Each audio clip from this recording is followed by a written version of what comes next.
Hi friends, ഒരുപക്ഷെ ഇപ്പോൾ ഇന്ത്യയിൽ ഏറ്റവും അധികം ചർച്ച ചെയ്യപ്പെടുന്ന വിഷയം ഡൽഹി മുഖ്യമന്ത്രി ശ്രീ അരവിന്ദ് കെജ്രിവാൾ ജയിലിലാണ് എന്നുള്ളതാണ്. ഇപ്പോൾ ഇന്ത്യയിൽ മാത്രമല്ല, വിദേശ രാജ്യങ്ങളും ഈ വിഷയം ചർച്ച ചെയ്യുകയാണ്. അമേരിക്കയും ജർമ്മനിയും ഒക്കെ എതിർപ്പ് അറിയിച്ചു കഴിഞ്ഞു. ഇപ്പോഴത്തെ ലേറ്റസ്റ്റ് UN സെക്രട്ടറി ജനറൽ പ്രസ്താവിക്കുന്നു, അന്വേഷണം നീതിയുക്തമായിരിക്കണമെന്ന്. എന്ന് പറഞ്ഞാൽ ദേശീയ തലത്തിൽ നിന്ന് പ്രശ്നം അന്തർദേശീയ തലത്തിലേക്ക് വളർന്നിരിക്കുന്നു.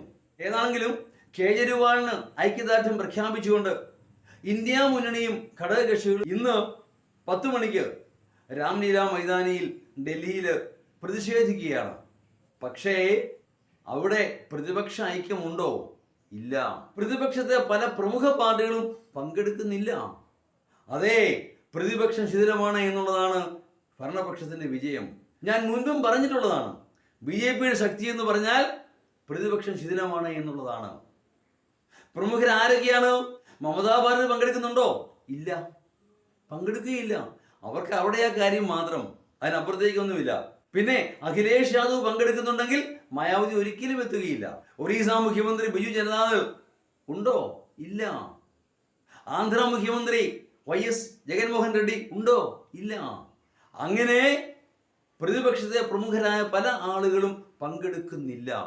ഇവിടെ യഥാർത്ഥമായ പ്രശ്നം അരവിന്ദ് കെജ്രിവാൾ ജയിലിലാണ് എന്നുള്ളതല്ല, മറിച്ച് ഇലക്ഷൻ സമയത്ത് പ്രതിപക്ഷത്തെ പ്രവർത്തിക്കാൻ അനുവദിക്കുന്നില്ല എന്നുള്ളതാണ്.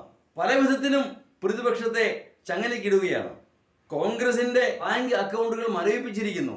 ഇതാ 1500-ലേറെ കോടി രൂപ തിരിച്ചടയ്ക്കണമെന്ന് പറഞ്ഞ് ഇൻകം ടാക്സിന്റെ നോട്ടീസ് ലഭിച്ചിരിക്കുന്നു കോൺഗ്രസിന്.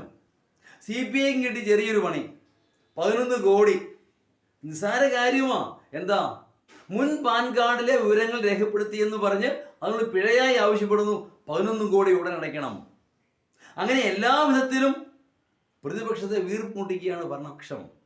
ജനാധിപത്യത്തിൽ നിന്ന് സ്വേച്ഛാധിപത്യത്തിലേക്ക് നമ്മുടെ ഭരണ സംവിധാനം മാറുകയല്ലേ എന്ന് സംശയിക്കേണ്ടി വരും. കാരണം ജനാധിപത്യം എന്ന് പേരുണ്ടെങ്കിൽ പോലും പ്രതിപക്ഷ സ്വാതന്ത്ര്യം ഹനിക്കുക എന്ന് പറഞ്ഞാൽ അതൊരു ഏകാധിപത്യ പ്രവണത തന്നെയാണ്. അതിനെതിരെ പ്രതിഷേധിക്കേണ്ടത് ജനാധിപത്യ വിശ്വാസികളുടെ ഒരു ദൗത്യം തന്നെയാണ്. പക്ഷേ എന്തു ചെയ്യാം, പ്രതിപക്ഷം ശിഥിലമാണ്. അത് തന്നെയാണ് BJPയുടെ വിജയവും. ശേഷം ഭാഗം കാത്തിരുന്ന് കാണാം.